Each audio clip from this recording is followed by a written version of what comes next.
परदेशको चक्कमन रात, झ्याल बाहिर चिसो हावा, मनभित्र बल्झिरहन्छ आमाको न्यानो काखा। हाँसो लुकाई बाँचिरहे, सपनाको भारी बोकी, भित्तामा टाँसिएको फोटो आँसु झार्छ चुपचाप हो कि।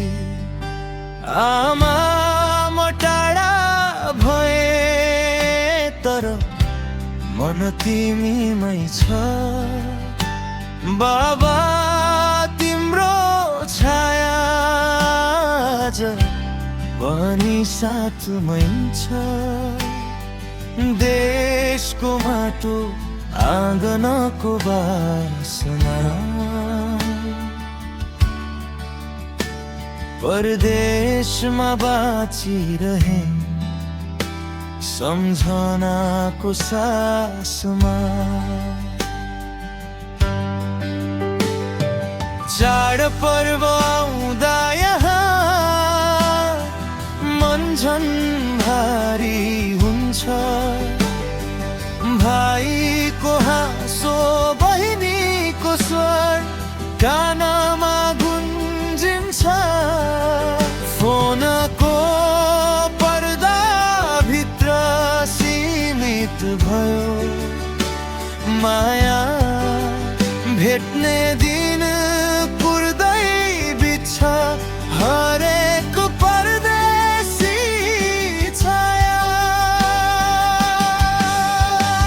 आमाको आँसु झरेको त्यो बिहान, बुवाको मौनले मन चिरेको छन्।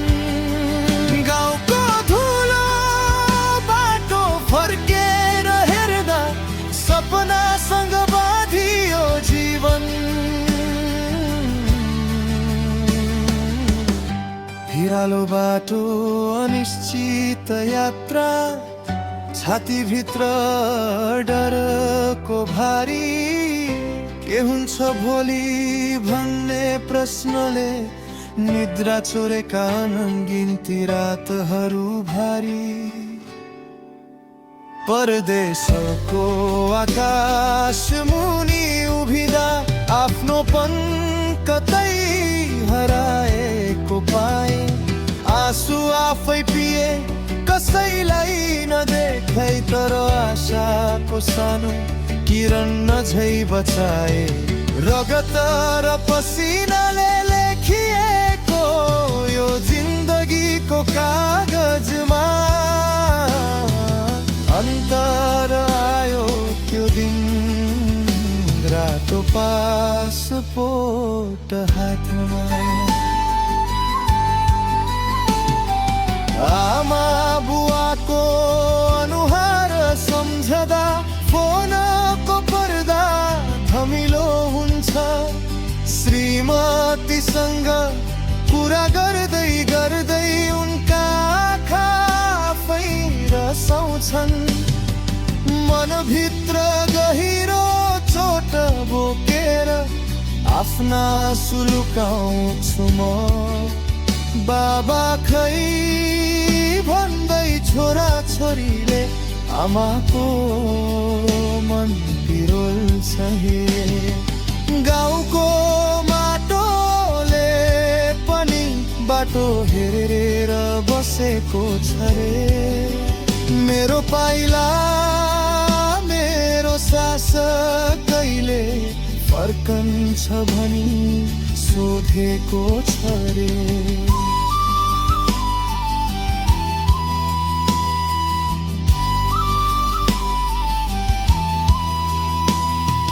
काम खोज्दा अपमान सहे, कागज नहुँदा डरमै बाँचे। लाइनमा घाम पानी सही, कति पटक मनै देखि थाके। फोनको उज्यालोमा बितेका रात छोरा छोरी सम्झेर रोए।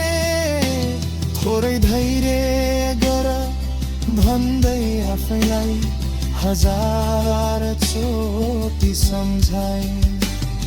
साहुकार तिर्न नसक्दा जिन्दगी बोझ झै लागेको छ। परदेशको सडकमा हिँड्दा आफ्नै छाया पराई लाग्यो। हाम्रो पीडा बुझ्ने कोही थिएन, तर मनभित्र आशाको फुल फुल्यो। रगत र पसिनाले लेखिएको यो जिन्दगीको कागजमा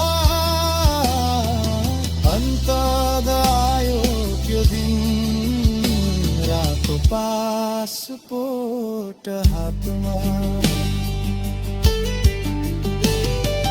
कानुनका ढोका ढक्कड्क्याए, आशा र डर सँगै बोके।